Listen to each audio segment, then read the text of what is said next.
जावे पंढरीसी आवडे मानसी, कै एकादशी आषाढी.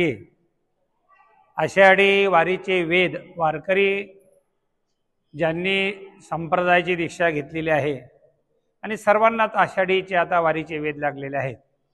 सगळ्या संस्थांच्या संतांच्या पालख्या आळंदीवरून ज्ञानोबाऱ्या निघतील, तुकोबाऱ्या देऊर निघतील, त्र्यंबकेश्वर निवृत्तीनाथ जातील, पैठणवर्ण नाथ महाराज आदी करून सगळे संत. आणि त्यामध्ये महत्त्वाची एक श्री संत म्हणून आदिशक्ती मुक्ताबाईंची भली मोठी मानाची सन्मानाची पालखी. आणि हा पालखी सोहळा श्री क्षेत्र मुक्तनगर ते पंढरपूर अर्थात तापी तीर ते भीमा तीर असा 315 वर्षाची प्रदीर्घ परंपरा असलेला हा पालखी सोहळा आणि 6 जिल्ह्यातून प्रवास करणारा पालखी सोहळा एकमेव हा दिनांक 18 जून या दिवशी प्रस्थान करणार आहे.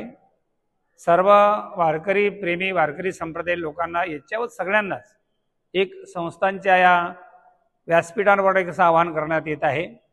दिनांक 18 जून रोजी होणारा हा प्रस्थान सोहळा आपण भाग्यवान आहोत. या परिसरामध्ये ज्ञानोबाऱ्यांचा पालखी सोहळा, तुकोबाऱ्यांचा पालखी सोहळा आपल्याकडून जात नाही, निवृत्तीनाथांचा जात नाही, नाथांचा जात नाही, पण आदिशक्ती मुक्ताबाईंचा पालखी सोहळा विदर्भ, मराठवाडा, मध्य प्रदेश आणि खानदेश या भौगोलिक प्रदेशातून निघतो. या मुक्ताई संस्थांतर्फे सर्वांना आव्हान आहे, आदिशक्ती मुक्ताबाई पंढरपूरला पंढरीस परमात्म्याच्या पांडुरंगाच्या दर्शनाला जाणार आहेत. आपण सुद्धा प्रस्थान सोहळ्याला हजर राहावं आणि जुनं मंदिर ते नवीन मंदिर मुक्ताईनगरवरून निघणारा हा पालखी सोहळा, त्या पालखी सोहळ्यासोबत आपण 5 पावलं 10 पावलं जर टाकता येत असतील तर टाकली पाहिजेत. आपण जर मुक्ताबाई करता थोडे पुढे आलो, 1 पाऊल टाकलं तर मुक्ताबाई आपल्या जीवनामध्ये संकट काळामध्ये हजारो पावलं आपल्याकरता टाकतील. आईचं अंतकरण असणारे दैवत आहे आणि म्हणून मुक्ताबाई करता आपण प्रस्थान सोहळ्याला हजर राहावं. मुक्ताबाईला आपण पंढरपूरला आईसाहेबासोबत जावं, पण जाता येत नसेल तर नवीन मंदिरपर्यंत म्हणजे जुन्या मंदिरवरनं नवीन मंदिरपर्यंत जरी आपण प्रवास केला तरी आपण प्रस्थानाला गेलो म्हणजे आपण पंढरीच्या वारीचं फल आपल्याला मिळेल. आणि एवढं थोडक्यामध्ये मिळणारं फळ जर प्रस्थानमध्ये मिळत असेल तर आपण प्रस्थानला निश्चित यावं, मला असं आवाहन करायचं आहे.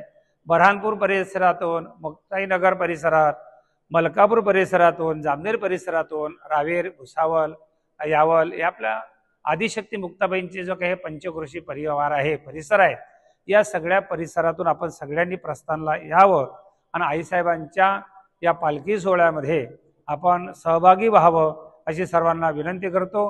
पुन्हा एकदा मुक्ताबाईंच्या प्रस्थानला 18 जूनला ठीक 10 वाजता किंवा 12 वाजता प्रस्थान होईल. आपण 12 वाजता सर्वांनी हजर राहावं अशी सर्वांना विनंती करतो. पुंडलिक वरदारी विठ्ठल श्री ज्ञानदेव तुकाराम आदिशक्ती मुक्ताबाई की